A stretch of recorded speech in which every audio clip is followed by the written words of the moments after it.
We can no longer risk emergency improvisation of national defense. We have been compelled to create a permanent armaments industry of vast proportions. In the councils of government, we must guard against the acquisition of unwarranted influence, whether sought or unsought, by the military-industrial complex.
You're listening to the Alchemical Tech Revolution, and I am your host, Wayne McRoy. Good evening, everyone. Tonight, we're going to take another look at the NPC agenda. We've covered this in the past, and I've given you my thoughts on what this whole entire internet meme has to do with, and there are occult ties to it, and tonight we're going to dig a little deeper into that, and we're going to read into an essay by one of these folks involved in these occult type teachings, who has taken some of the old teachings and contorted it into a shape that fits a specific point of view. And this is the point of view of some of the secret society groups of today. And it seems to me that this essay we're reading from, the author thereof seems to have some questionable types of sources for many of these things. But it is interesting nonetheless, and we'll see how he ties this to some different occult principles that are inherent in some of the other secret society groups, and how this whole thing has been twisted into this shape that we have today. And we see this notion of this NPC meme or this NPC narrative out there, especially attached to members of what you would call the truth movement or this conspiracy culture, however you want to term whatever this is that we do here. I don't know if I necessarily identify myself as part of that group, but I do look at the conspiratorial type topics, and I do look at the esoteric and the occult attached to a lot of these things. And most certainly there's something there, and I do seek truth. I don't like applying monikers like that, because if you have a vast community of people who start to identify in this way and attach a moniker to it, well, we know what happens. It becomes infiltrated by grifters and agentors from various opposing viewpoints. And oftentimes, the whole thing gets corrupted.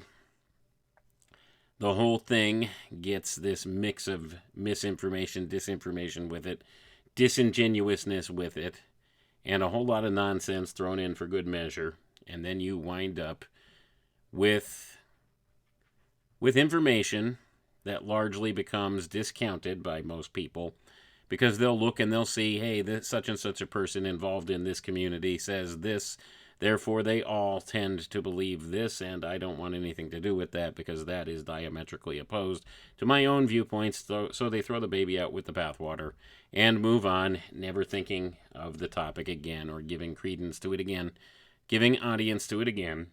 So it's important that we understand some of these types of notions that happen. So this truth movement has become infiltrated in a large way by some of these type people.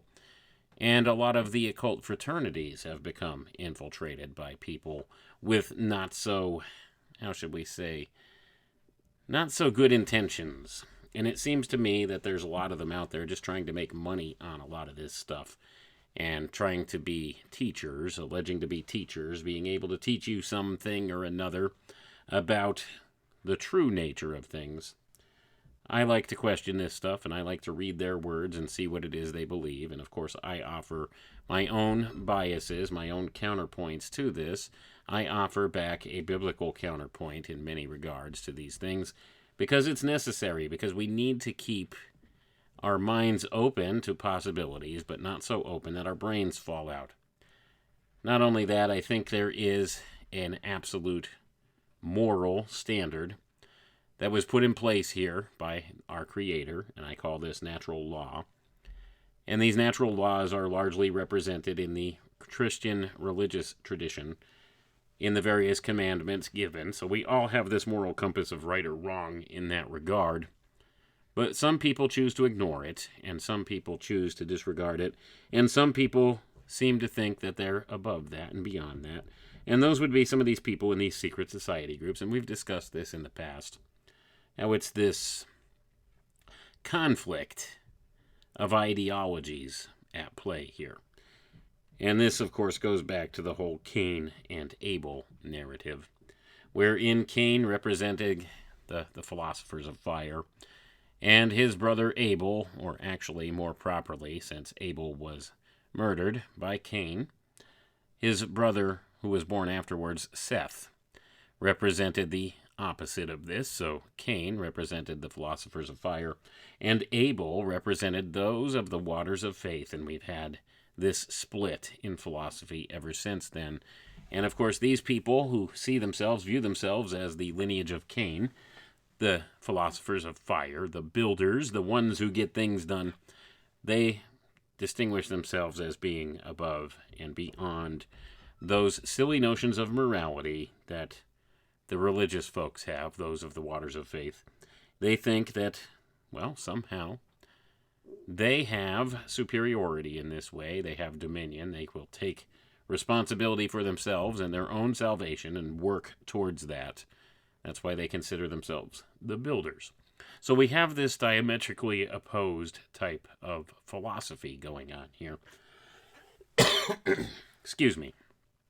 And that pretty much undergirds a lot of this stuff. So when you have notions like what we're going to talk about tonight coming forward, no, this is directly out of the secret schools, comes directly from the ancient mystery schools and from those people who've brought forward some of these ideas and contorted them to their own will to make these ideas represent something that they may not have originally been intended as. And that's the same thing going on with this notion of things. And we've talked about some of these things at length before. In my view and my estimation, this whole NPC meme, this NPC agenda or narrative, has everything to do with dehumanization of people, desensitivization of people, dehumanization of people, to the effect where we don't regard each other as full-fledged human beings at certain points, where if they are diametrically opposed to your point of view, you don't see them as being human. And this, of course, is derived from some of the teachings of these secret fraternities, these occult fraternities. Many of them teach if you're not initiated into one of their orders, you don't even have a soul. So therefore, you're little more than an animal, an intelligent animal, in their view and estimation. And that's where a lot of the ideology of what we're going to talk about tonight, that's where this comes from, where it is derived from. And we'll see how the author of this essay we're going to read from has taken some quotes from specific places, from very specific places, and organized an entire theory on this notion and presented an entire cosmology based upon this notion. And when you actually get down to searching this individual's website where he has this essay up there, well, you'll find a lot of New Agey nonsense on there and a lot of things wherein he has different courses he will teach you on how to transform scarcity into prosperity and consciousness through connecting with your creative power and purpose. and things of this nature, the very griftery sounding stuff, let's be honest. But nonetheless, I do like to give audience to ideas like this because the idea itself is derived from elsewhere. And he's kind of latched onto it and brought it forward and tied it very neatly into the whole alien narrative. I don't know how far into this we'll get, if we'll get to that point in this paper when we begin reading it tonight, but we'll see. He represents some ideas here that seem to have maybe some kernels of truth to them, and he attaches these different notions to this and makes an argument for this being the way it is, but he does admit that much of where he gets this information from is channeled sources. So it is suspect to begin with, but this is somehow one of the things I think was a precursor to the NPC idea, or the meme, before the meme really took off on the internet. So we see how the ideology is attached here, and how it kind of took on a life of its own. And we've been discussing this in some of the other programs here I do, where we talk about what it is they believe in these secret society groups about the manifestation of thought forms of various sorts, and perhaps this has something to do with it. It's attaching itself to something archetypal here that we don't quite understand on a conscious level. So we see how this has become manifest now in the past couple of years in the form of an internet meme, which was kind of tongue-in-cheek at first, but people began to really take it seriously.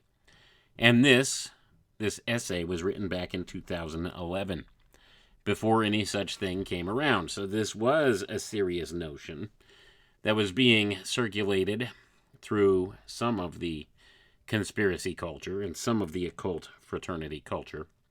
And of course, there's crossover to this alien narrative culture, ufology culture as well, as we'll see. But at any rate, what we're going to be reading from tonight takes an approach to this idea that seems to align with how some people have taken this NPC meme seriously.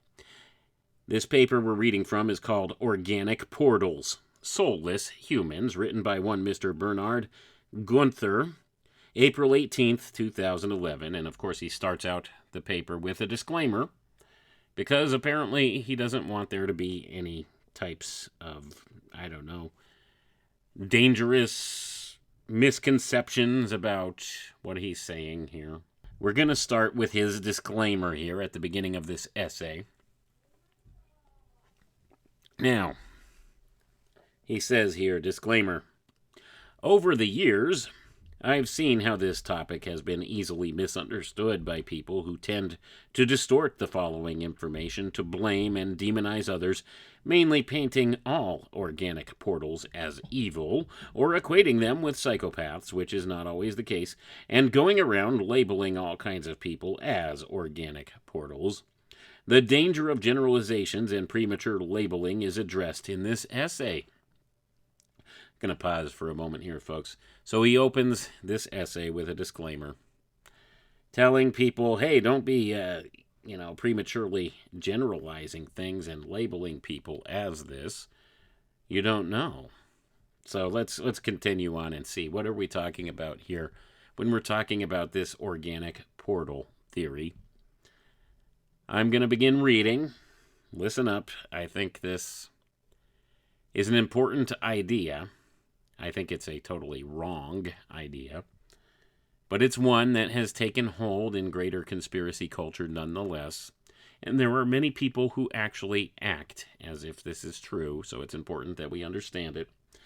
So let's read on. So he says, everyone, including the ones with soul potential, is on the level of the organic portal and can be easily used by occult hostile forces until they consciously start to engage in the great work to grow their soul, i.e. bring the soul to the front, soul embodiment. And I'm going to pause for a moment here, folks. He kind of shows you his hand as to what it is he believes and where he stands on this.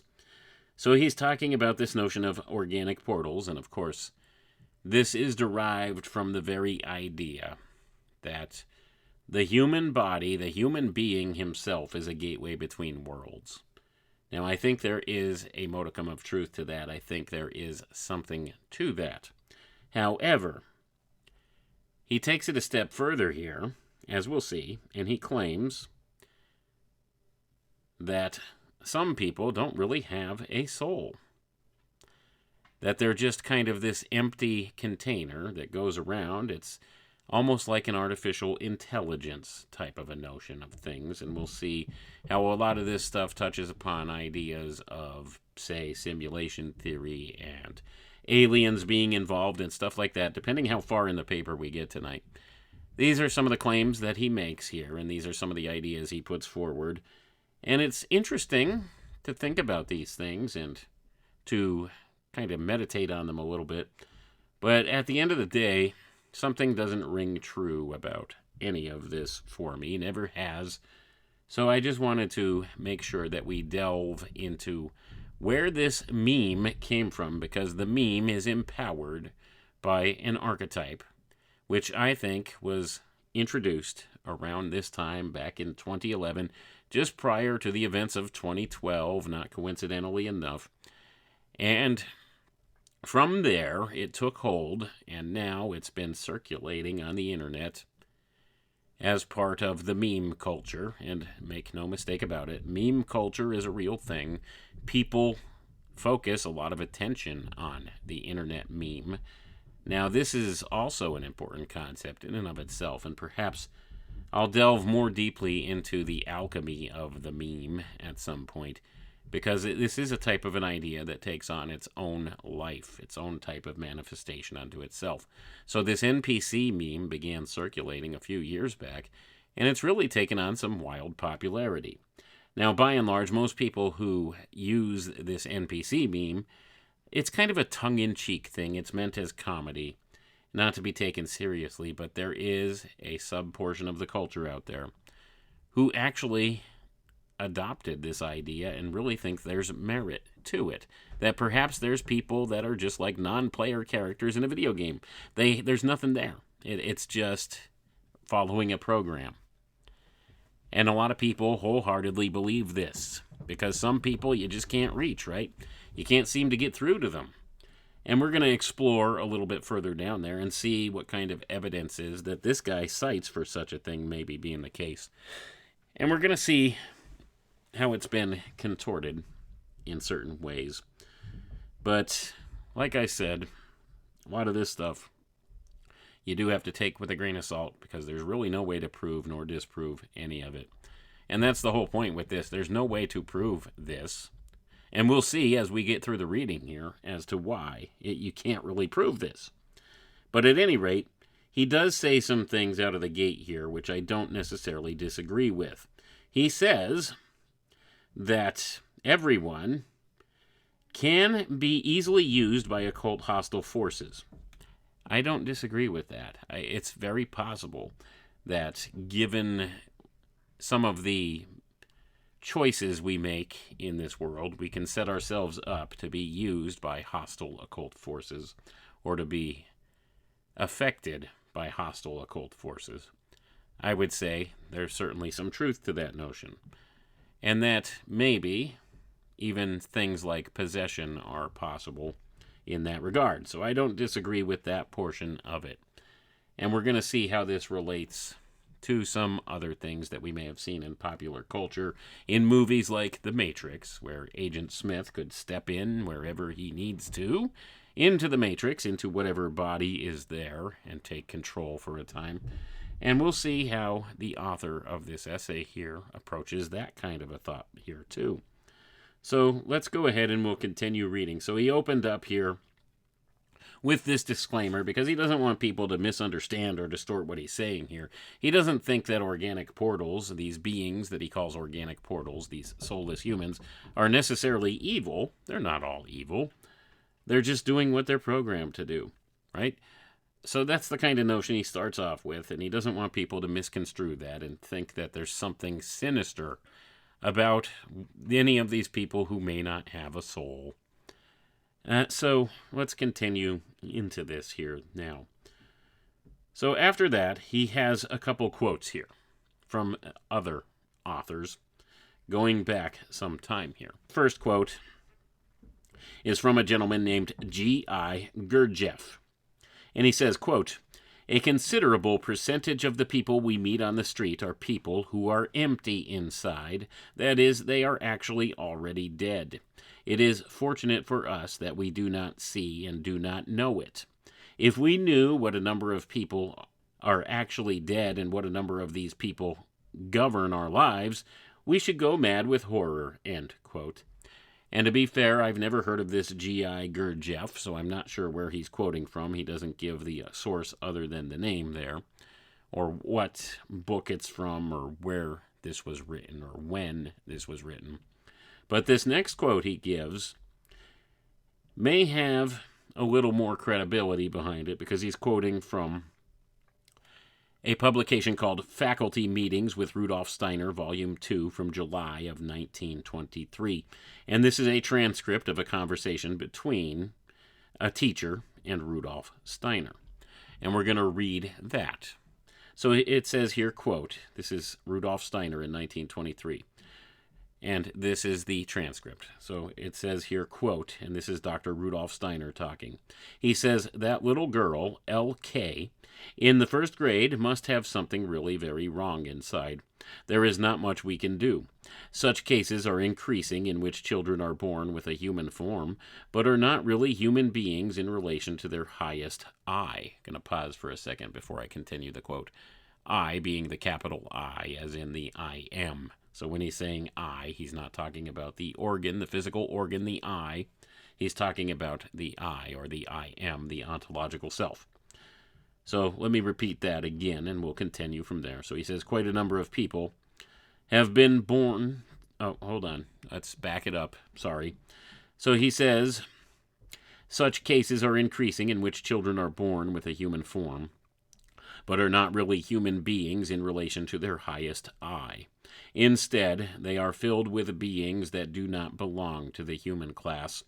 Quite a number of people have been born since the 90s. Going to pause for a second there again, folks. Of course, he's referring to the 1890s in this, because this was written 101 years ago, nearly.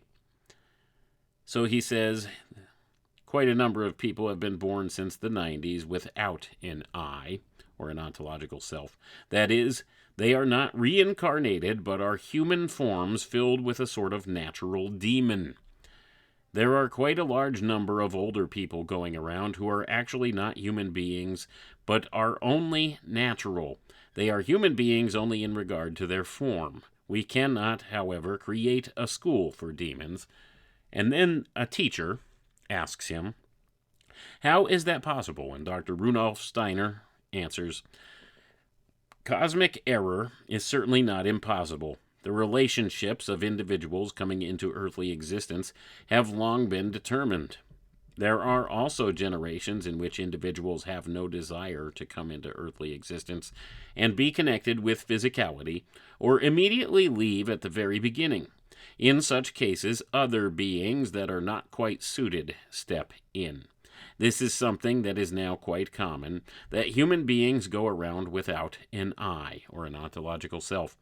They are actually not human beings, but have only a human form. They are beings like nature spirits, which we do not recognize as such because they go around in a human form. They are also quite different from human beings in regard to everything spiritual. The riddle of life is not so simple. When such a being dies, it returns to nature from which it came. The corpse decays, but there is no real dissolution of the etheric body, and the natural being returns to nature.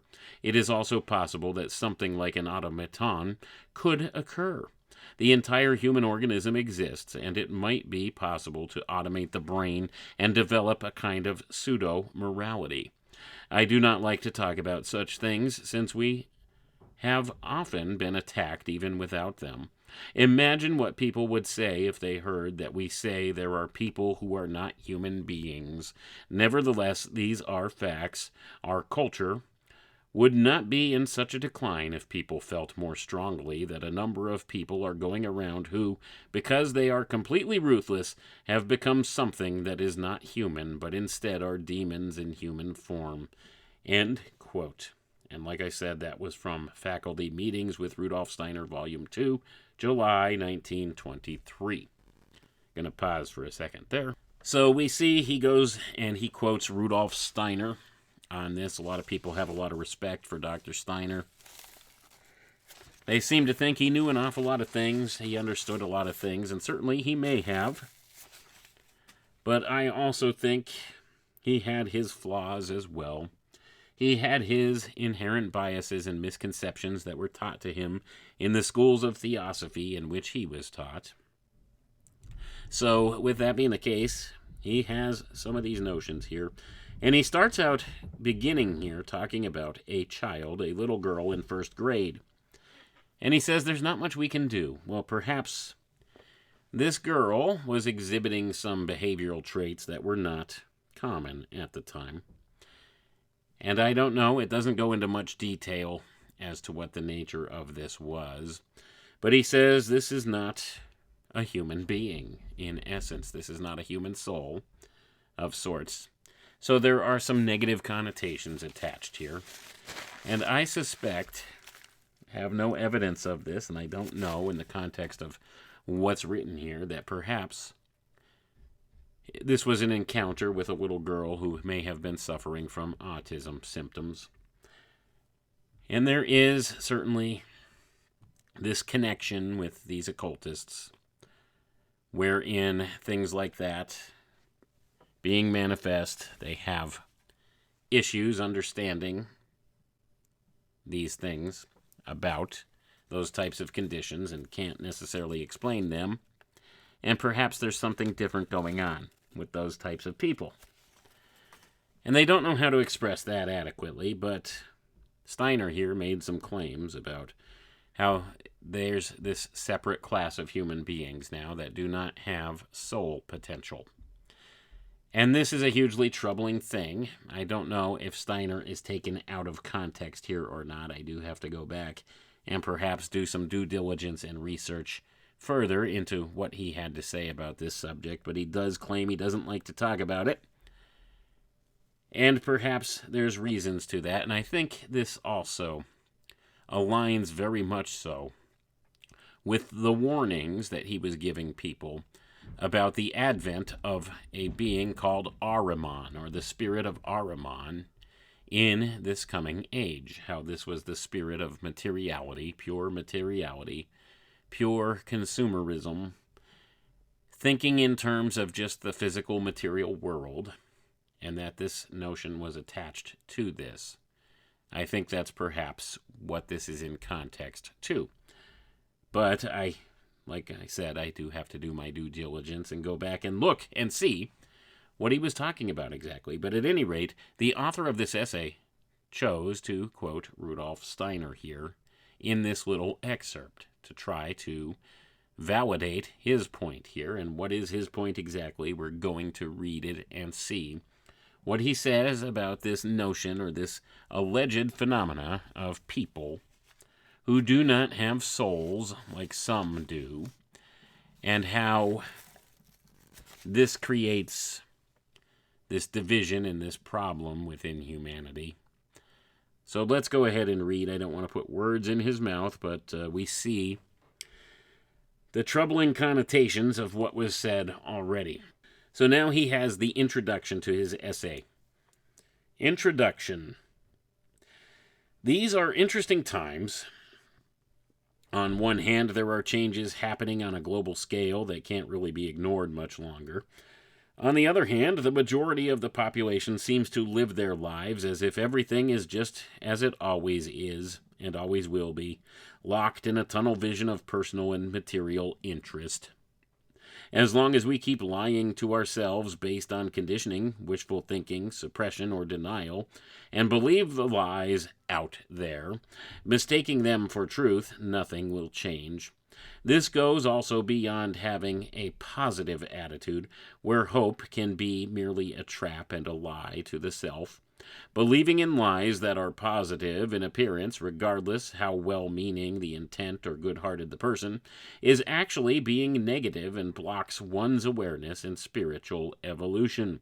Being positive can mean acknowledging something negative because it is the truth, seeing it for what it is. If you believe a lie, even if it seems positive and makes you feel good, you give away your free will, which has spiritual implications. In these times of transition, it becomes imperative to seek truth and strive towards objectivity so we don't take the wrong turn into entropy. And I'm going to pause for a moment right there. And so far, I don't disagree with some of the things this guy is saying, except for the obvious ones about spiritual evolution. You see, this idea is one of the things that permeates all of this occult culture, all of these occult fraternities, and all of the New Age type gurus out there. Spiritual evolution. And of course, we have the notion of Darwinian evolution having been birthed from this very idea. In case you weren't sure where that came from, it came from the dark side manifestation of this notion of spiritual evolution within the secret schools and the old mystery schools, the secret fraternities. They took this and they attached it to the material world paradigm, the spirit of Ahriman, and turned it into Darwinian evolution, which explains away all of the physical world and physical manifestation as an evolution of sorts in a physical sense. It tries to attach some cause and effect physical manifestation of things into the narrative. So that's what Darwinian evolution represents.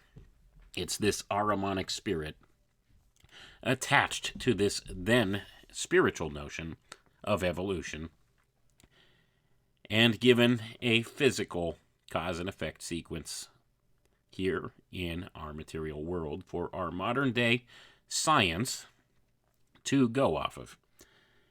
So that's what was done with that, but that's a little bit of a side trail, and perhaps we could talk about that some other time. But he does say here that even this notion of a positive lie can get people off track, or having this positivity attitude. So I think he's speaking to some of the new agey type of mentality out there that hits upon the law of attraction and all of this type stuff, all of this touchy-feely, new agey stuff out there.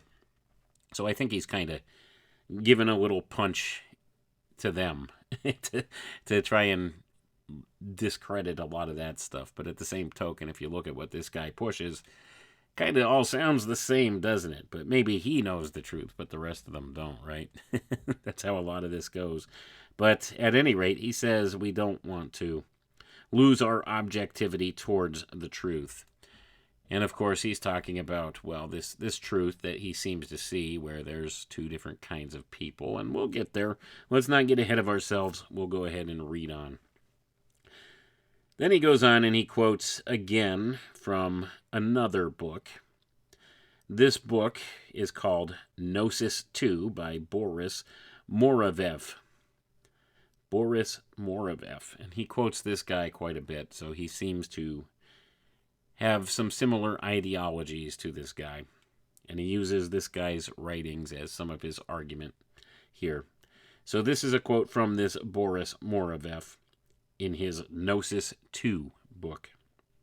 Quote, "With the approach of the era of the Holy Spirit, everything must be gradually brought to the light of day, not only the secrets of the laboratory, but the deepest meanings of esotericism. The same must happen with illusions, errors, and lies, which must also be revealed so that they can later be rectified. The world is suffering from a lack of harmony, which gets deeper on every plane, and this is a serious danger to the moral and spiritual recovery of humanity. It also involves a serious risk of failure in the last stage of this time of transition that we are now entering. If this risk is not overcome, the deluge of fire awaits us.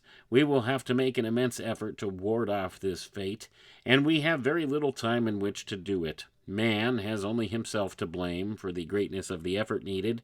This is a result of his obstinate refusal to heed the warnings that have been addressed to him time and again by the divine voice, just as he continues today to blind himself to the fact that the deluge of fire is being made ready, end quote. So we see here this Boris Morovev fellow seems to be a Gnostic, and that's why he would name his book Gnosis too. So we now know where some of the ideology behind this guy's theory comes from. Of course, Gnosticism is ripe with a lot of misconception of some of the older teachings, and we have this manipulated by those who benefit from twisting and contorting some of these older teachings to their will, and that's what a lot of these people do. They change the teachings or invert the teachings from what they were according to their own will, because they believe that it's within their power to do so, and it's their right to do so. And then they teach these things forward in such a way where they present their take on this as absolute truth, when in fact it is an opinion, much like all of this stuff. And that's a story for another day, but let's continue on here and see what else he says. So he says, many people are unaware of the path this world is going towards. Sure, there are some self-proclaimed aware and conscious folks out there who believe that all is just going as it has to go and humanity will wake up eventually in 2012, or the golden age where everyone is enlightened without having to do anything at all to reach that date. Excuse me. So let's continue that again. So he says, without having to do anything at all to reach that state, just be and show love is the mantra these days, without really understanding what being and love means to begin with, or so it seems. However, I don't want to get into the traps of the pseudo-spirituality promoted through this New Age religion these days. Past writings and videos have examined that. My goal is also not to try to convince anyone of anything, because no one can make another one change. This is just about questioning some fundamental beliefs and giving food for thought. So I'm going to pause for a moment there, folks. And I'll certainly give this guy props for bringing up that point, saying that no one can make another change, and he's absolutely right about that. The only mind you could change in this world is your own. So he's correct there. And he just wants to question fundamental beliefs and give food for thought in his own words. Nothing wrong with that, and that I do give him respect for at least putting that on the table here. So maybe he's not presenting this as an actual truth, but it seems to me from some of the things that come later towards the end portions of this paper, where it's revealed where some of this information is allegedly channeled from and whatnot, that we could maybe have a little better idea as to what really behind the scenes was promulgating this type of a notion or idea. But let's go ahead and we'll continue on with the reading here. Some sources that talk about a shift or transformation occurring in our age also mention a splitting of humanity, and that not everyone is going to wake up. The main reason for this can be found in a very interesting issue this planet faces, which has been written about in various esoteric teachings and transmitted through certain channeled material. It relates to two different races or humanities coexisting on Earth, alike from the outside, but unlike in the inside. Gonna pause for a moment here, folks. So now, he's certainly correct. There are some old esoteric teachings that make this notion that if you don't have a soul, or if you're not a member of their organization, you don't have a soul, which is a misnomer from some very earlier teachings that were twisted and manipulated and contorted by those who had vested interest in maintaining their power base, and by dehumanizing those that were outside of their occult fraternity. But that's neither here nor there. But at any rate, so now we have this claim where there's these esoteric teachings, which do exist, and then there's channeled material, which, well, let's be honest. If it's channeled material, it's suspect to begin with. And that's certainly the case here. Now, that's not to say that there's not maybe some elements of truth in the channeled material. That may be. But there's also always that inherent poison mixed in with that. And just the notion that this is channeled material gives us that kind of an indication right out of the gate. But let's go ahead and we'll continue reading here. So he says, the common spiritual lofty idea that runs through the world these days is we're all one. And just by recognizing this, we should unite under one world peace and harmony. All that the world leaders need to do is recognize the same. Hence, many people send love and light to the rulers and leaders, so they may see this truth as well, because they are so misguided and just need love and compassion, etc. Well, yes, everything is one from a higher perspective. As a matter of fact, it is pretty obvious that all is one, is it not? The devil, however, is always in the details.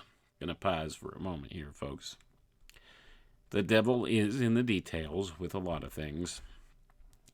And I don't know if he was saying that tongue-in-cheek, or if he even recognized that he did this, that in one sentence he says, all is one, is it not? And then he said, the devil, however, is in the details. Well, the devil is in the details.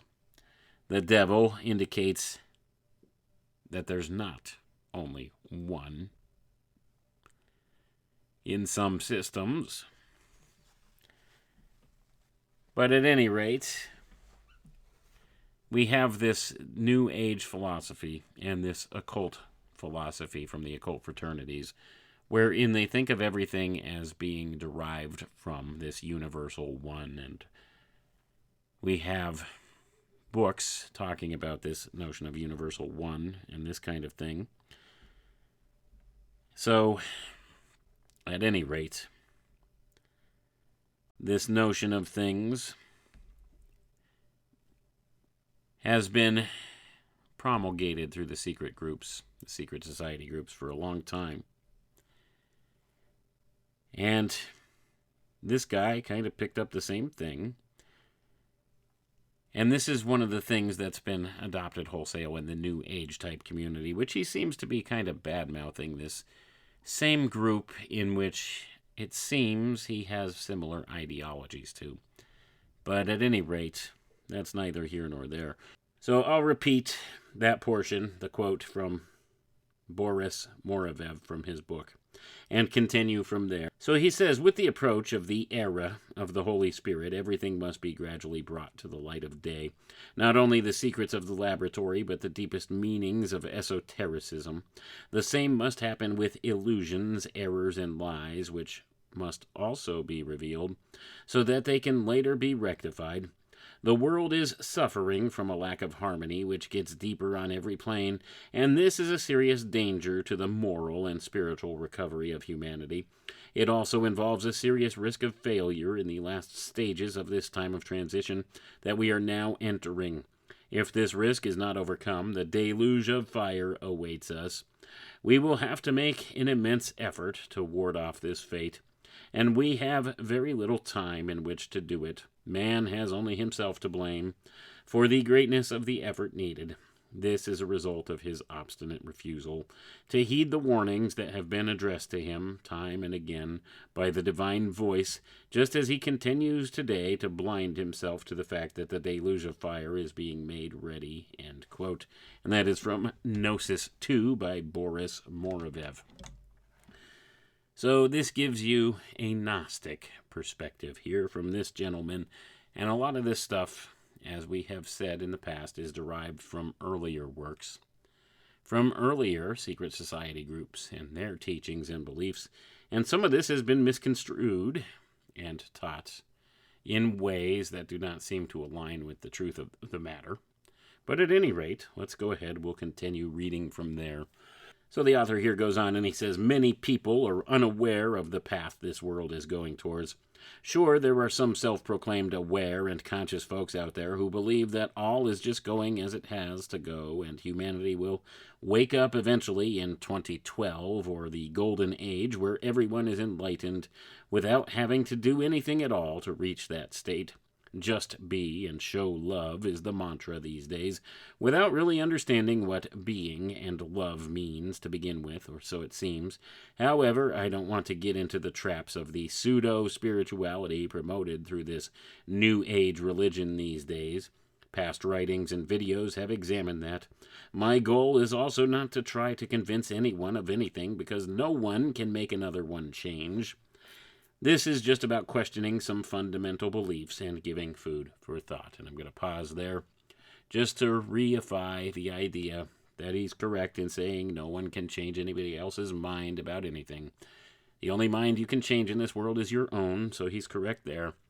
And he's saying here, he just wants to question these things and think about them and give food for thought and explore these avenues of thought. Because, well, there might be some kernels of truth in there. Don't necessarily disagree with that point of view, but it seems to me from some of the other things that this guy is selling that perhaps he kind of leans more towards this New Age type spirituality that he spoke against here earlier. So who could say for sure, but I'm going to go ahead and read on. We'll give him the benefit of the doubt. And we'll cover more of this because we're going to get to the good stuff here, the interesting portion of this. All of this has just been leading up to the commentary of what's presented here in this essay.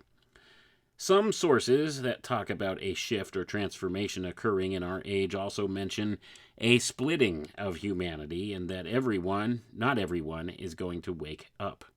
The main reason for this can be found in a very interesting issue this planet faces, which has been written about in various esoteric teachings and transmitted through certain channeled material. It relates to two different races or humanities coexisting on Earth, alike from the outside, but unlike in the inside. And I'm going to pause for a moment here, folks. So there's always been this notion through many of these secret society groups that you have to build your soul. And not everybody is worthy to build their soul. Not everybody goes through this enlightenment or illumination process, initiation. It all starts with initiation in these secret schools. Once you get initiated and you seek out this spiritual path, then you can become illumined or enlightened. And this is the process in which one builds his soul or builds his temple, as the Freemasons would say. And these are the things taught in the secret society groups. They have been taught in that way for a long time. And this notion of things is wherein some of this becomes problematic in certain ways because it leads to the dehumanization of certain people, you see. And that's where I take umbrage with a lot of this. And they teach these things, and very many in the secret society groups firmly believe that. So they equate somebody who's not a member of one of these esoteric orders as being little more than an intelligent animal. They have no soul, so therefore they're a lot like cattle. And it's hard to really tell who is one of these ensouled beings and who isn't. Let's read on. I don't want to put words in this guy's mouth, but this is certainly what he espouses as we move forward here. This notion that there's some people who have souls and others who don't. And we'll see how this connects to this modern notion of the NPC meme and also of things like simulation theory and the various ideas that have become popular now on the internet that relate to this type of archetype being presented. And this is very much something archetypal, folks. Keep that in mind. That's why it's taken hold as it has in society and taken on a life of its own, in a sense. And we have the NPC meme, and some people began to take the NPC meme seriously. Non-player characters, for those of you who aren't into games or video gaming or anything role-playing games of any sort, NPC means non-player character, and this would be the programmed character you encounter in the video game that has its lines of dialogue and leads you down the path and is kind of a side character. There's nothing really there. There's not a player, an actual player behind this thing playing it. It's an artificial intelligence of sort guiding it, and sometimes they have intricate backstories and seem to have personalities and everything else, and they're hard to distinguish from a regular player character. But they are indeed a non-player character, so there's nothing there. And that's how this has kind of been tied to this notion of the organic portal theory. And I myself have actually connected some dots and came to a similar type conclusion in the fact that the human being is the gateway between worlds. Now, I think this has a different connotation than this notion of organic portals, wherein this is a soulless being that can be a type of a repository for some type of a spirit. I don't think it's one and the same. I don't think they're contiguous ideas with one another, but they are similar in a sense. And this guy acknowledges that notion of things, that perhaps the human being is a portal of sorts, in a sense. But let's go ahead, and we will go ahead and continue reading through this, because there's a lot of ground to cover yet, and I might go a little bit long tonight to make up for my little lapse in the stream here. The common spiritual lofty idea that runs through the world these days is we're all one, and just by recognizing this, we should unite under world peace and harmony. All that the world leaders need to do is recognize the same, hence many people send love and light to the leaders and rulers so that they may see this truth as well, because they are so misguided and just need love and compassion, etc. Well, yes, everything is one from a higher perspective. As a matter of fact, it is pretty obvious that all is one, is it not? The devil, however, is always in the details. Gonna pause right there. So he makes this claim that all is one. It's pretty obvious everything is one, right? That's what he says. And then he says, but the devil's in the details. And if you look at the devil in the details, you'll find out that individuation means not all is one, and that not everything is one, and many of these occult philosophies don't seem to align with truth. But there are some who still will claim all is one, and a lot of this falls back to Neoplatonic philosophy. The philosophies brought forward by Pythagoras and others, and some of the Greek thinkers, and you can't argue with the logic within some of their systems, but at the same token, you can't really prove any of their notions they give either. And it is contradictory to some of the things in other spiritual traditions that are taught. So we don't really know, but we have this notion at the center of all these secret society groups of this unity, this all is one kind of mentality, and there's been endless books written on this. And Walter Russell even wrote a book, The Universal One, that talks about some of these ideas, and perhaps there are some underlying truths to the notion in a certain degree, but it also doesn't seem to align with the reality of God the Creator.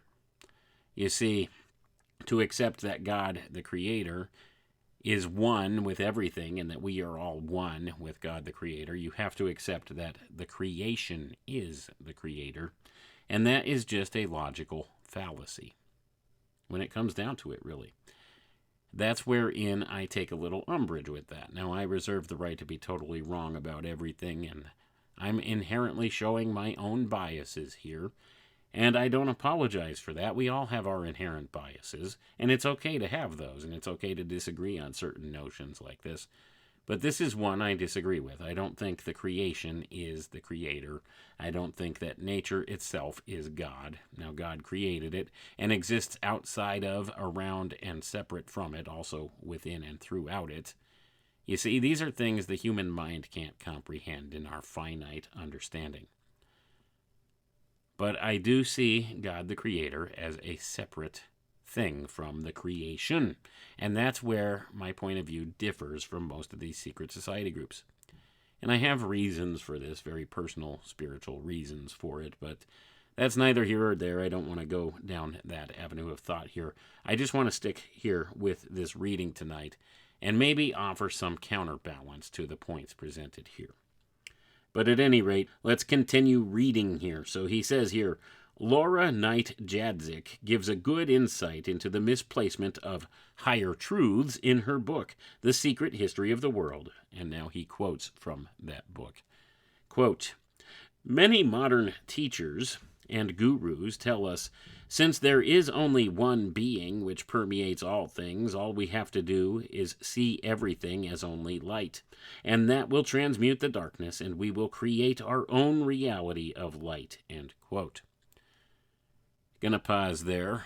I'm not going to refute that right at the moment, because I think the author of this paper gives a type of refutation to that under here. But then after I read what he says, perhaps I'll add my 2 cents. So he says, such a statement ignores the fact that the statement God is one describes a reality that is a higher level from which our own mixed being manifests. Gonna pause for a moment here, folks. So he's still taken of the notion that all is one. So he's giving a refutation to this along the same lines and thinking down the same logical fallacy route here. But let's go ahead and continue and see what else he says. The man who assumes that he can become like God at this level just by thinking it ignores the facts of being versus non-being, which outrays from God is one at a level of existence that is clearly several levels above our own. Evil is real on its own level, and the task of man is to navigate the cosmic maze without being defiled by the evil therein. This is the root of free will. Going to pause for a moment here, folks. Now, what he says sounds very much like something good or correct in a way. Evil is very real, no doubt about it. And we do have to navigate this world without being defiled by the evil therein. And this does have something to do with the notion of free will. But the very existence of this thing called free will, I think, delineates that nature, or the creation, is not the creator. And we'll see. I mean, I don't want to get into a philosophical debate on that here. Let's just read on and see what he says here. Man faces a predicament as real as himself. He is forced to choose to utilize his knowledge by applying it between the straight path which leads to being and the crooked paths which lead to non-being. Human beings are required to discern between good and evil, consciousness, energy, directors, at every stage of their existence in this reality. Because, in fact, they must understand that God is consciousness and God is matter. God is good and God is evil. The creation assumes all the different properties of the many names of God. The cosmos is full of life-giving and slaying, forgiveness and vengeance, exaltation and abasement, guidance and deception. To attempt to assume God's point of view and mix everything at this level results only in staying at this level. Therefore, human beings must always separate God's point of view from their own point of view, and the fact that all creation assumes the divine names and traits. And that's the end of his quote here that he gives in this portion. So we see here this notion that he's giving that God's point of view is different from our point of view. Well, certainly, I would say that's true. So we can't rightfully say that in order to be in touch with this oneness, that we need to view everything as light. He's not making a wrong argument per se on this, but I think his logic for giving this type of discernment that he does is off a little bit. But at any rate, he says that God is evil as well as good. I don't think that's necessarily the case. But we need evil in order for free will to manifest. So I don't see God as being evil because we have free will. We just needed that choice in the mix of things here in order to have this free will principle. That doesn't mean that God is evil because he gave us this free will principle. But at any rate, I don't want to argue semantics or philosophy here. Let's get more into the reading because I tend to side trail off topic a lot in these kind of things. But let's get back to it. So he says, yes, we're all one, but we're not all the same in this third density experience here on planet Earth. Gonna pause for a moment here, folks, and now is where you'll start to hear some of the new agey side of this guy's belief systems come into play. So here we are in this third density experience here. And we'll see as we get a little further. He talks more about this kind of thing. He says, sure, Gandhi and Hitler are one, but one of them doesn't seem to have any conscience.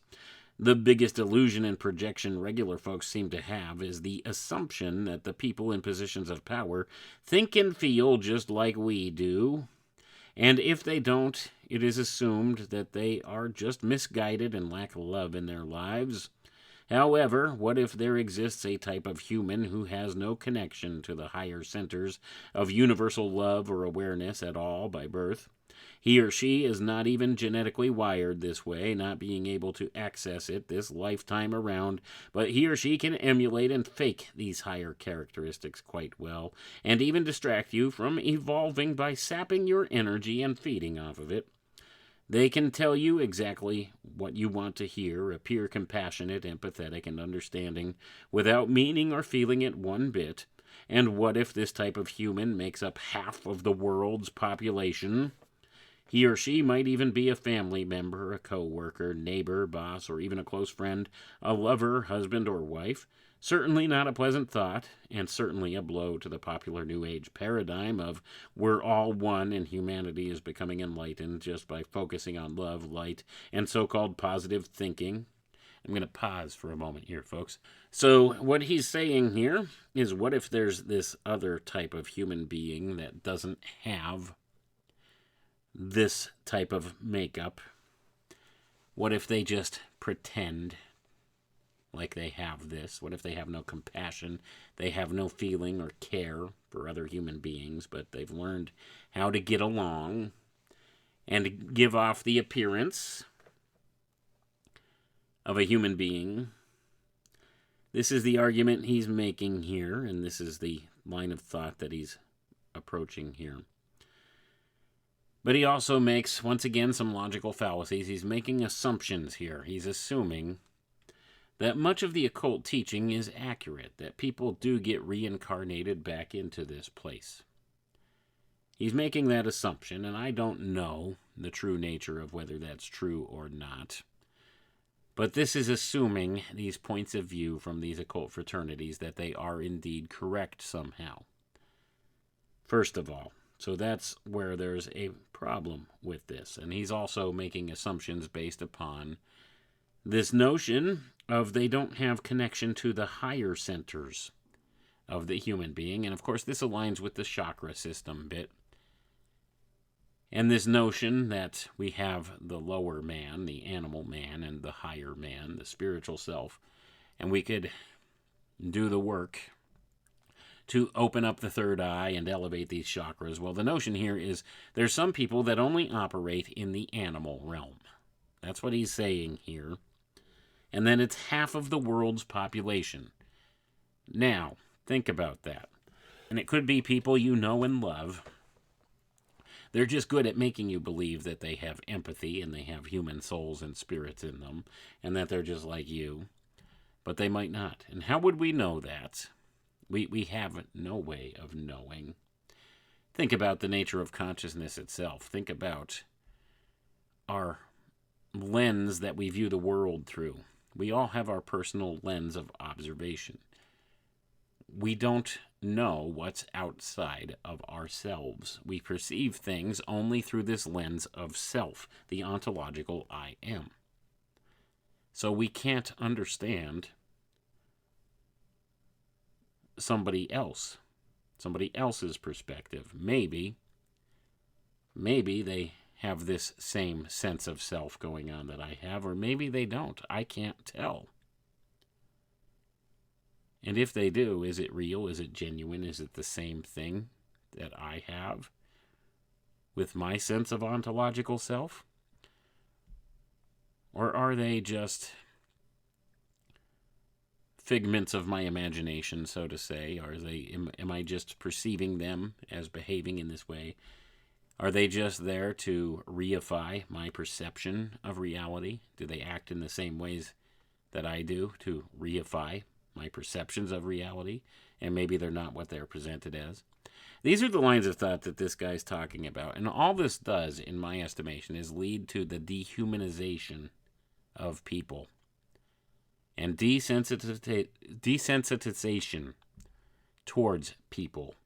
And what this does is it creates less empathy between people, not more so. So I don't think this is necessarily a good line of thinking. I don't think it's an objectively logical line of thinking either. I don't think it's helpful. Let's put it that way.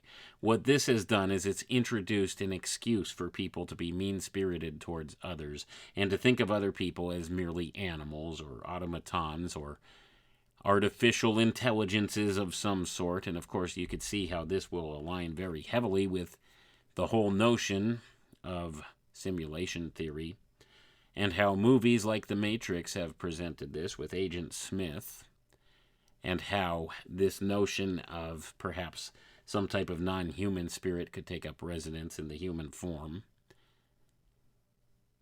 and move around from human being to human being. I think something like that may be possible on a spiritual level to a certain degree, but I don't think it's because they're empty containers walking around, that they are these organic portals that the artificial being can step into when necessary and play a part. But let's get further into his reading here, and we'll see what he has to say, because that's where he's going. That's the direction he's going with this thinking. And like I said, I don't think it's helpful. I think all it leads to is the further dehumanization of people and the desensitization of one human being towards another, and this lack of empathy, and all the things we see in society today. Nobody has regard for anybody else anymore. It's all me, me, me. It's an egocentric society. People don't care. They won't stop and help one another. They seem to lack empathy like they once have. But let's continue reading here. So he says, when exploring this idea more closely with an objective, open, and critical mind, it gives huge clues to the state of the world. Let's look at some of these sources that talk about the two different races of humanity. One of it is Boris Moravov's Gnosis trilogy. I'm going to pause for a moment here, folks. I told you this guy likes to quote heavily from this gentleman's Gnosis theory. Gnosis trilogy, excuse me. So we see this is a Gnostic point of view that this guy gives, and I find problems within Gnosticism. There's certain things that are inherent philosophies in Gnosticism that I don't think hold true, but we'll not get into that tonight. So he goes on here to quote from the Gnosis trilogy. And he says, suppression and distortion of esoteric knowledge is one way to control the masses here on planet Earth. This has been going on for thousands of years. Even the material presented in Gnosis is covered around a biblical gloss that one needs to weed through.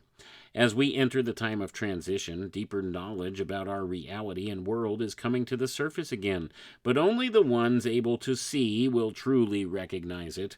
Truth vibrates on a certain frequency, and it requires a certain state of being to see, understand, and most importantly, apply it. This is achieved through esoteric work. Moravev notes that all serious esoteric teaching, as in ordinary education, is almost uniform. And he says, quote, it is generally accepted that nobody can go on to secondary school without having completed an elementary education. nor can a person be admitted to a university without having a secondary education. These graduations automatically select those able to become active members of the cultural elite of human society.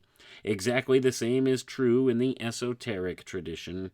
However, in our modern world, we encounter a curious phenomenon. For example, we would not seek to discuss Newton's binomial theorem without having studied algebra, for without this, every opinion we expressed on that subject would be worthless. End quote. So he's making the argument here that it's through this esoteric type of notion where people will begin to maybe discover some of these core truths. So you have to join the occult fraternities, the secret schools, and of course you can't advance until you've had the elementary education in this. You see how he makes this comparison. And the thing is, they keep this knowledge secret. That's the problem. It's not the same as the education where you go and you learn your basic math skills. Basic math is not kept hidden from the masses. You could add, subtract, multiply, and divide, right? That stuff is pretty much taught across the board. They haven't hidden that away. But imagine if they had. Imagine if that was hidden in some secret school somewhere, and you could only learn how to use that by becoming an initiate of their secret order. Well, that's the same kind of thing with this esoteric knowledge. They've kept it hidden. They kept it tucked away. And that's the problem. So they kind of create their own paradigm in that sense. They've created the problem here. They've created the problem by keeping this information hidden and claiming that it's only the worthy ones that can have access to it. Well, that's part of the problem. They've been complicit in the shape of the world in this way by keeping things hidden. But at any rate, let's continue on. So he says, yet in the esoteric field, we find a host of experts who declare their opinions on esotericism without having ever learned even the rudiments of this knowledge. At the same time, some of them demand simplicity from esoteric teachings on the generally accepted principle that truth itself must be simple. They conclude from this that access to truth ought to likewise be simple. Then they assert that the methods to access truth must be easily assimilable. This argument would be perfectly correct if human beings and the problems they face were simple and just. However, that is not the case. There is a long road to travel from our state of distorted inner disorder to any original simplicity. Gonna pause for a moment here, folks. So it's complicated. Human beings like to overcomplicate everything. I'll tell you, if you look at the operations in the natural realm of things, nature works simply. There's no convoluted mess like human beings make out of a lot of it. Doesn't have to be complicated. But of course he's saying that this esoteric knowledge, everybody demands simplicity from it. And it's not simple, it takes learning. Well, see, I don't necessarily disagree with some of what he's saying here. Because like anything else, it's something that you would want to pursue. It requires a bit of study. It requires a bit of exploration of the topic. Not everybody's interested in that kind of thing, so they don't explore those avenues of thought. But it is something that requires effort. That's the point. Anything worth having in life requires effort. Let's put it that way. And people want to be handed stuff without applying any effort. This is part and parcel of one of the things wrong in our society, so he's not wrong in claiming people just simply want to know this stuff. They expect simplicity out of it, and they demand simplicity out of it. But it doesn't work that way. And a lot of this goes back to the old alchemical path that we're all on. It's an individual route for each one of us. We're all in a different place in our learning. And we all walk through this experience that is life in different ways. We have different experiences, we have different perspectives, and we learn in different ways. And not everybody is attuned to learning this stuff in this direct path given by the secret society groups.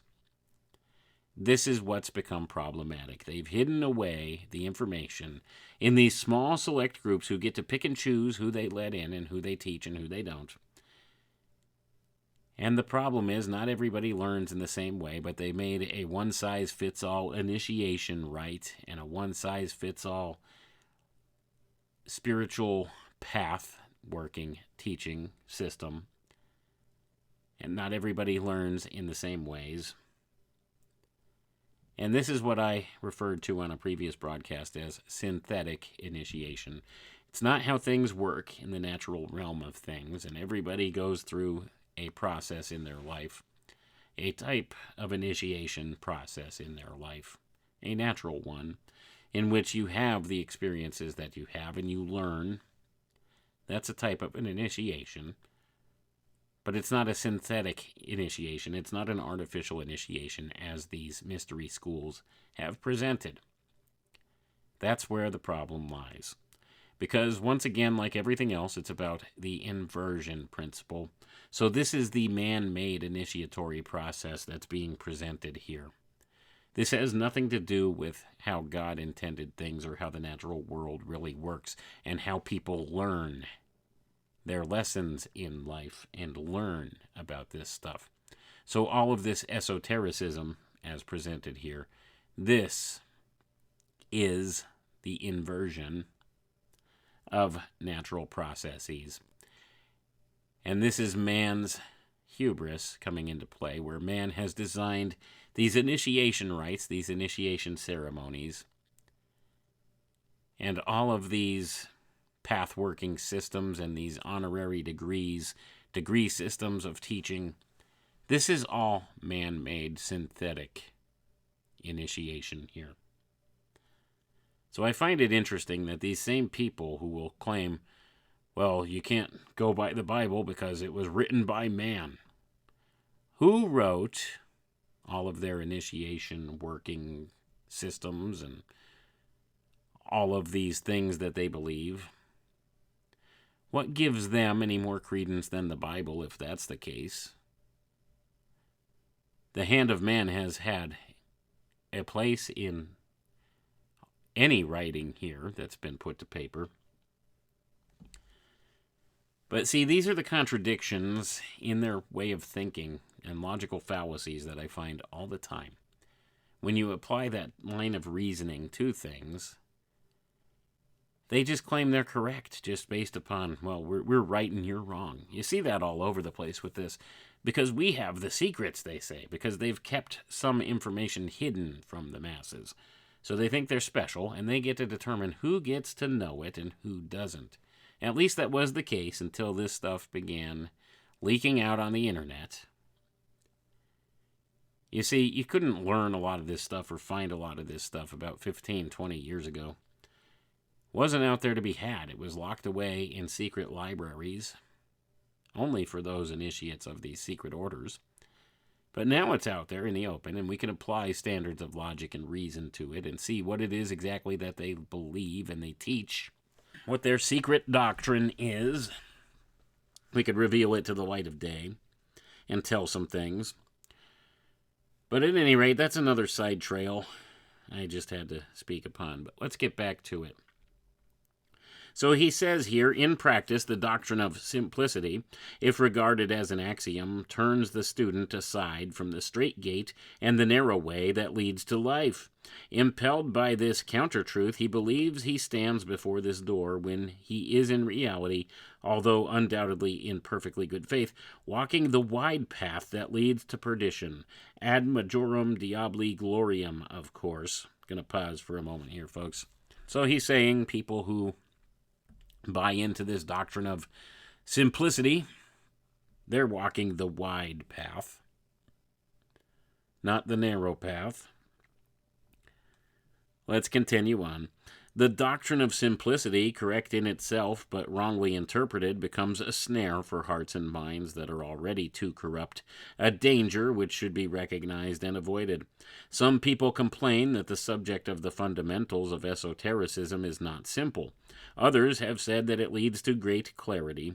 This apparent contradiction is explained by the fact that esotericism is addressed to readers who are predisposed to esoteric culture by their nature, formation, or personal experience. Gonna pause for a moment here, folks. So some people, it's too difficult and they don't want anything to do with learning it, and for other people, it brings clarity of reason, these esoteric type teachings. I don't think he's incorrect to a degree with that stuff. But we'll see where he's going with this idea in a moment. Let's read on. It is difficult, if not impossible, for an esoterically unevolved person to discern false prophets spontaneously. He will recognize them more easily by their fruits, by the observable results of their works, which serve as signs. The tradition knows and teaches a whole science of signs. The above excerpt is crucial in understanding what is presented these days as spirituality.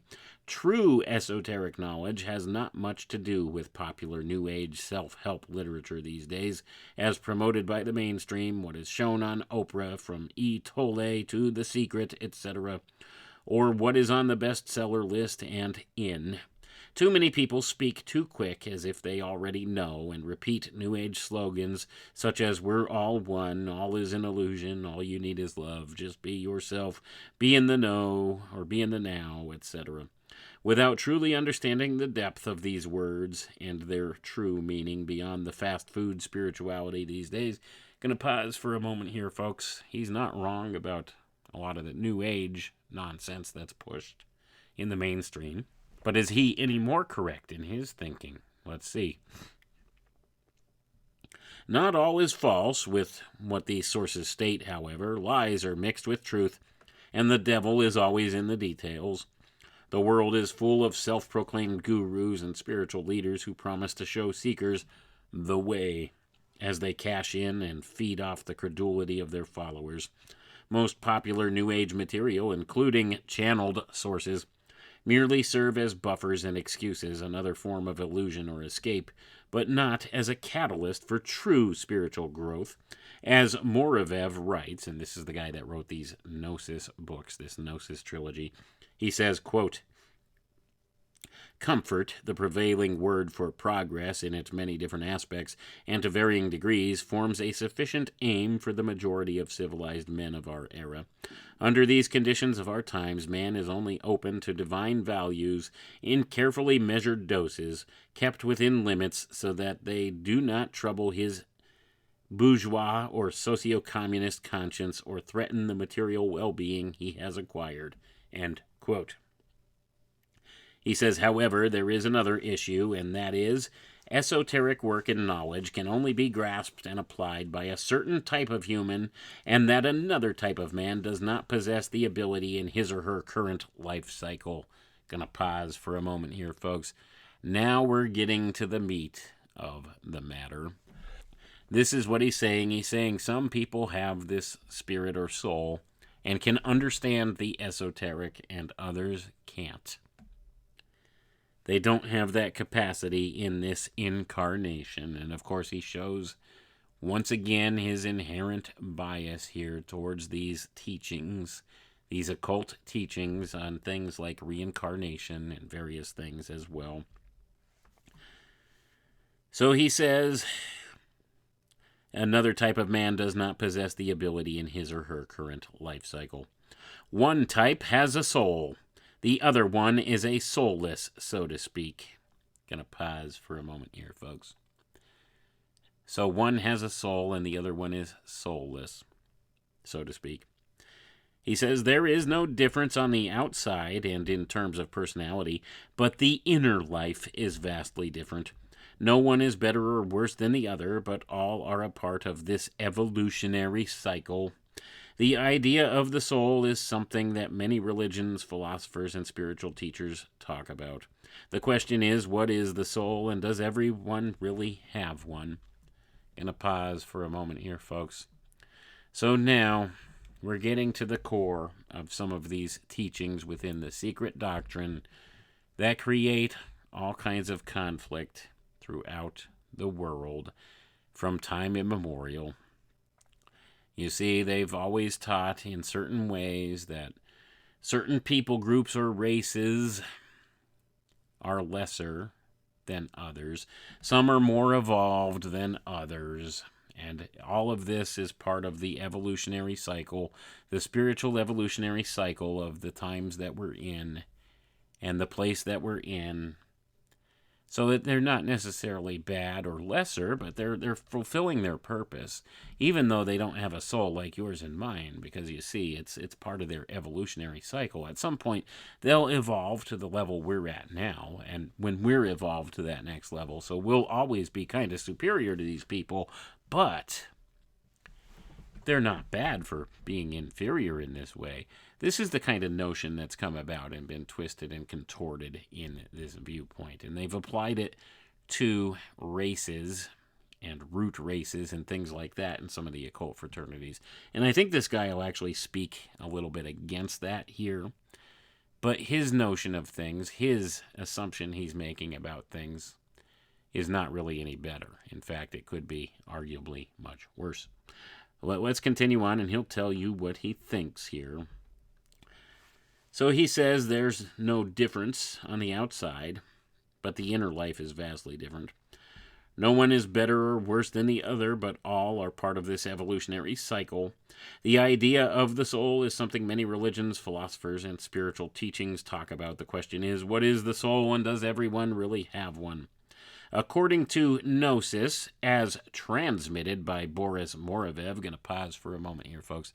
So this is channeled work, where he's getting this from. So the source for this information is a channeled source. There's a Boris Morovev. Let's keep that in mind. So according to Gnosis, as transmitted by Boris Morovev, there exist two kinds of humans, Adamic man and pre-Adamic man. One type with soul potential, the other has no individual soul. Only the former has the inherent capacity to evolve esoterically and build the magnetic center by fusing the lower with the higher centers. The latter does not have the possibility in his current evolutionary cycle to bring to the higher centers and no access to higher knowing, awareness, or love. Looking at the Indian chakra model, one could say that pre-Adamic man only exists on the lower three chakras without any access to the higher ones, while Adamic man also mostly exists on the lower centers but has the ability to activate and bridge the higher centers through conscious esoteric work. Morovev writes, quote, "In the first volume of Gnosis, we already referred several times to the coexistence of two essentially different races, one of men and another of anthropoids. We must emphasize the fact that from the esoteric point of view, the latter term has no derogatory meaning."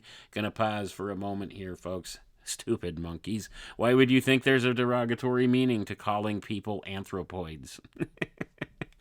Oh, the hubris and the nonsensicalness of some of how they present this. And this, once again, directly makes my point about this whole NPC narrative or meme or this type of thing. It's a dehumanization process that's been adopted here. Now, like I said, this has been a long time running thing with these occult fraternities, and oftentimes they will make claims about certain racial groups of people being less evolved than others spiritually and this kind of thing. And of course, they always come off as saying, well, that doesn't mean they're worse or anything like that. It doesn't make them bad. It doesn't make them any different, except that, they have to go through this another incarnation before they get to the level that this certain group is at now, and this kind of thing. They've always had that type of a notion involved in many of their secret doctrine teachings. But this goes a little bit step further. And this is channeled work, as I've said. These are channeled sources, and this guy is basing a lot of his belief on this and what he says about this on these channeled viewpoints. So now he goes on and he says, the scriptures contain more than one reference to the coexistence on our planet of these two humanities, which are now alike in form but unalike in essence. We can even say that the whole dramatic history of humanity from the fall of Adam until today, not excluding the prospect of the new era, is overshadowed by the coexistence of these two human races whose separation will occur only at the last judgment. And I'm going to pause for a moment here, folks. So now this guy is making pseudo-spiritualistic claims and attaching things from the Bible to his notion here. This is the use of rhetoric and trying to use Scripture out of context to back up certain claims when what he's saying here has very different undercurrents to it than what he's presenting. I acknowledge we have this distinction, this splitting in philosophy among man, those of the sons of Cain and those of the godly line of Seth, as they call them in some of the secret society groups. Well, he's claiming this is actually two different races of people. One has a soul and the other doesn't. And of course, it's the inversion principle being applied to these groups again. So they would call this anthropoid race. They would say these are the sons of the waters of faith, the godly line of Seth. These are the ones that are the soulless beings. And the other ones are the philosophers of fire. And this guy's claiming it's not individual races, as many of the secret society groups have presented. It's all races. There's this blend of population of these soulless beings and ensouled beings among all different racial groups. And it could be any among us. And half the population, he claims, are these soulless beings. So this actually further attempts to reify the beliefs of the secret society groups, because you see, they believe if you're not a member or an initiate in one of their secret societies, you don't even have a soul. So according to these groups, it's only those of the ones that align with the lineage of Cain, the philosophers of fire, or as he would say here, Adamic man. You see how he brings the Bible into view here again. The ones with a soul, they're the only ones that would seek out this esoteric training, so therefore, they're the only ones with a soul. So it's only the members of these secret society groups who have a soul. So that's how they would make this designation between who's who. That's the best way they could make that distinction. So you see how this creates further dehumanization and this further divide between the ruling class and what they would call the ruled class. You see how it further leads to the keeping of the secrets within the secret society groups, the holding of this esoteric knowledge in this way, so that it gives them a bit greater control. But at any rate, so he makes this claim that these two races, they have to exist together side by side until the last judgment. Goes on to quote the Bible again, or kind of paraphrase the Bible, and he says, "The human tares, the anthropoid race, are the descendants of pre-Adamic humanity. The principal difference between contemporary pre-Adamic man and Adamic man, a difference which is not perceived by the senses, is that the former does not possess the developed higher centers that exist in the latter, which, although they have been cut off from his waking consciousness since the fall, offer him a real possibility of esoteric evolution. Apart from this, the two races are similar. They have the same lower centers, the same structure of the personality, and the same physical body, although more often than not, this is stronger in the pre-Adamic man than in the Adamic. Regarding beauty, we must not forget that pre-Adamic man and woman were created by God on the sixth day in his image and after his likeness, and that the daughters of this race were beautiful. By identifying himself with the I, or the ontological self of his personality, Adam lost consciousness of his real I, or ontological self, and fell from the Eden that was his original condition into the same condition as the pre-Adamics. The two humanities, coming from two different creative processes, later mingled on the level of organic life on Earth. From then on, the coexistence of these two human types and the competition which was the result of this became the norm. We can see that throughout the centuries, even in our own day, Adamics in their post-fall condition have been or are generally in an inferior position to the pre-Adamics. This situation, with its practical consequences and problems, will be the object of a deeper study. This is necessary because the era of the Holy Spirit is approaching, at the end of which the question of the separation of the tares from the good seed will arise. Gonna pause for a moment here, folks. Remember, this is all coming from channeled material, so there's these claims being made that it's the era of the Holy Spirit approaching, when, according to some others, it is the Eon of Horus that's approaching, which is actually the era of Antichrist. So where does this guy's alignment run with? Have to wonder. He says, for the moment, we will restrict ourselves to repeating that contemporary Adamic man, having lost contact with his higher centers and therefore with his real I, or ontological self, appears practically the same as his pre-Adamic counterpart. However, unlike the latter, he still has his higher centers, which ensure that he has the possibility of following the way of esoteric evolution. At present, pre-Adamic man is deprived of this possibility, but it will be given to him if Adamic humanity develops as it should during the era of the Holy Spirit. Gonna pause for a moment here, folks. So you see, this is where we have this distinction, this Antichrist-type spirit coming to fruition in this way. It's the same thing being described from a different perspective, in a sense, here.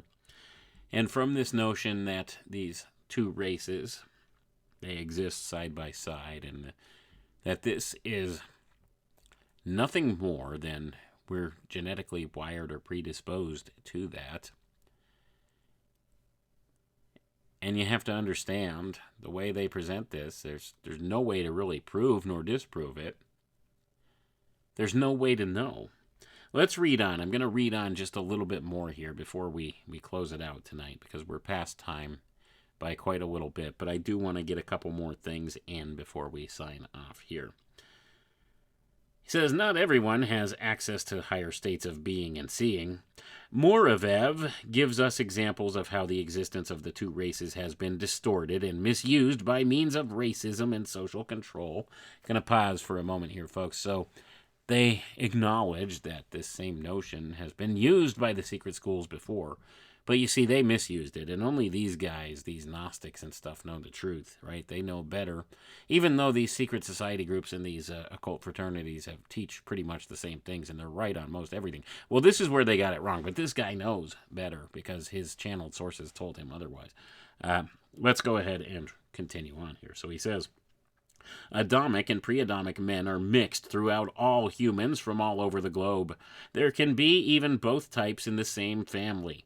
The difference has nothing to do with racial, cultural, or national characteristics. The true meaning of the two humanities goes back to the idea of blue blood and the pollution of the bloodline when both races intermingled after the fall of Adamic man from his original state and his identification with his false I, or ontological self, the I of the personality or ego. Gonna pause for a moment here, folks. So this notion, once again, reifies some things that we know to be true with these occult fraternities, their obsession with bloodlines, and of course blue blood, that denotes royalty. That's what this is about. If you're a blue blood, well then you're one of those beings that can evolve, esoterically or spiritually evolve. You're a human being with a soul. And the others, well, they're not so much. That's what the real notion of blue blood is, at least if you listen to these people. What this guy is saying and what's being channeled here. So, let's continue on. And he says, first constated or realized very long ago, this fact, although it has been distorted because it is generally seen as a false light, was part of the national, social, and judicial consciousness of many ancient and modern peoples. One finds its influence in the Indian idea of the untouchable, the Greek helot, the Jewish goy, the medieval European white bones and black bones, the German Nazi Untermensch, etc. Incidentally, the legend of blue blood does not belong to the domain of pure fantasy. The error is not in the conception of blue blood as psychosomatic phenomenon, but in the naive medieval belief that this so-called aristocratic blood passes automatically from father to son. We must also note that the other extreme, the equalitarian conception of human nature, so dear to the theoreticians of democratic and socialist revolutions, is also erroneous. The only real equality of subjects by inner and international right is equality of possibilities, for men are born unequal. Gonna pause for a moment here, folks. So now, this also brings answers to questions I've had in the past about why it is that some of these people, although they have no real true evidence to say so, claim that they are royalty. This here says it all. It says in the naive medieval belief that this so-called aristocratic blood passes automatically from father to son. You see, the blue blood, or the royalty, doesn't always pass along family lines in this way. Doesn't always happen that way. There's only a select few that can display this true blue blood, or this true royal blood. So you have those within the same family groups and stuff possibly are not royals, do not belong to these secret groups. They do not have the soul, according to these people, that they are the soulless being. And there's all kinds of connotations this guy makes to that effect. That the ruling class, maybe they are or maybe they're not the ones with the souls. Let's read on here. So he says, what follows are excerpts from a chapter called Organic Portals. The other race, from The Secret History of the World by Laura Knight Jadzik, based on the Cassiopean transmissions, Moravev's gnosis, and psychopathology. The topic of organic portals is also addressed in more depth in the article Spiritless Humans by Tom Montauk. Organic portals is a term coined by the Cassiopeans and relates to the pre-Adamic man according to Moravev. So we're going to pause for a moment here, folks. So this stuff is channeled from a race of alien beings called Cassiopeans, allegedly. That's where this guy gets a lot of this crap from.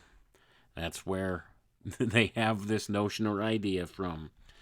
To give you a little synopsis of this. So they've taken this notion that's been around in the esoteric schools for a long time.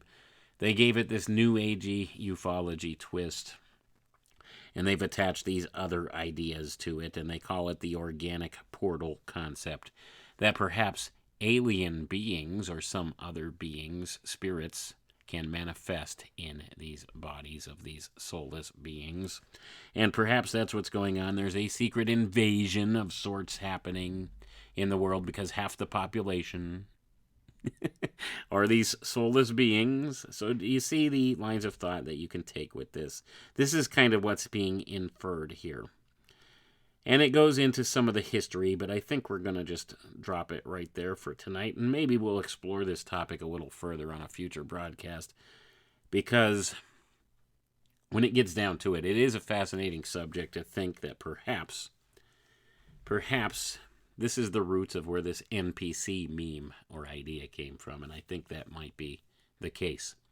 There's an archetype at play. And as you see from looking at the deep roots that this guy goes back and talks about this, it's been something circulating out there for a while. Remember, this was written in 2011. So now it's got legs with the internet and the NPC meme. And of course, people are beginning to take that seriously. So it's taken on an energetic type of a life of its own.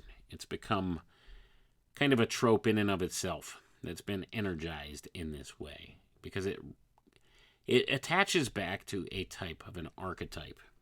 And that's the bottom line with all of this. But my estimation of it all, its purpose, its very purpose and the nature of it, is about dehumanization. It's about squashing empathy between people. It's about separating people groups from one another. It's about creating division in people, further division, making people unkind to one another, not having regard for one another. It's the dehumanization process. It's not helpful. Let's put it that way. That's still my stance on this whole NPC meme and agenda and narrative. It's not helpful, and it's a dehumanization campaign. And then we could see some of the occult roots and ties of where this came from and how it's been perverted and inverted in this way in the modern world. So I think, by and large, this is probably the springboard from which the NPC meme has arisen. And people are beginning to maybe give it a little credence in their way of thinking. And we see how it ties to this alien agenda if we get deeper into this reading here. But we're going to leave it rest there for tonight. I appreciate all of you. Have a good night now. Come with me.